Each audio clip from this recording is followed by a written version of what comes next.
Good morning, everyone, and welcome to the 2024 President's Welcome. This is Dan Walsh speaking to you remotely. I unfortunately had made other plans this summer prior to finding out that I would be Academic Senate President, so I apologize for not being there today. I'll be there for events later in the week. Most of you know me. I've been on campus for over 25 years. I teach geography. I've been Academic Senate President 4 or 5 times before, so I'm comfortable sliding into this role at the last minute. Also, please note, don't confuse me with another famous geography teacher with a similar pronunciation of their last name.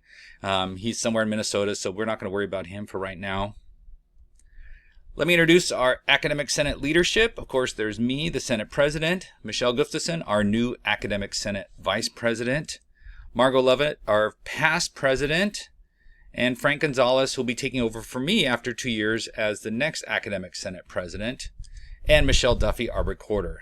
This is a great group. I'm looking forward to working with them this year.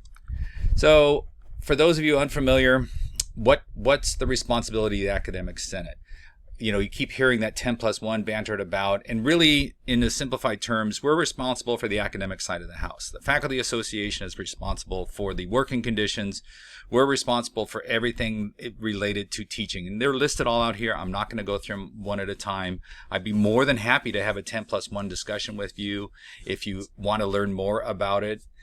And also, we go beyond 10+1. We're part of the accreditation process. We have legal roles that we're also involved with that are not delineated in the 10+1. And then let's just face it, it's a good business practice to have your largest employee group, the ones that have the most contact with the students, to be involved with the decision making of the college. And we do that. We have a shared governance model in place. Now, what's coming up for 24-25? We've got the baccalaureate degrees discussions. Now, the Senate has to decide if we want to actually pursue baccalaureate degrees, and then there'll be a college-wide work group that sets up the parameters of what will be kind of the things we're looking for when a department program wants to propose a baccalaureate degree, the criteria to look for. It then goes back to the Academic Senate because we have to approve all curriculum matters. And so baccalaureate degrees is going to be kind of an ongoing discussion as we go through the next year. Now, curriculum. Michelle Duffy wanted me to say a few things about curriculum. We're going to implement CalGETC, AB 928, and the first 6 courses for Common Course Numbering, AB 2011 for fall 25. This is going to keep the Curriculum Committee in the Senate and some programs very busy working on those. Our committees, both college and Senate committees, both Consultation Council and Academic Senate, are going to be looking for more reporting back as what their activities, what's going on. We're hoping that we can have a little more focus in some of their activities, but we'll be discussing this more as the Academic Senate year rolls on. Professional development, which I'm also the professional development coordinator.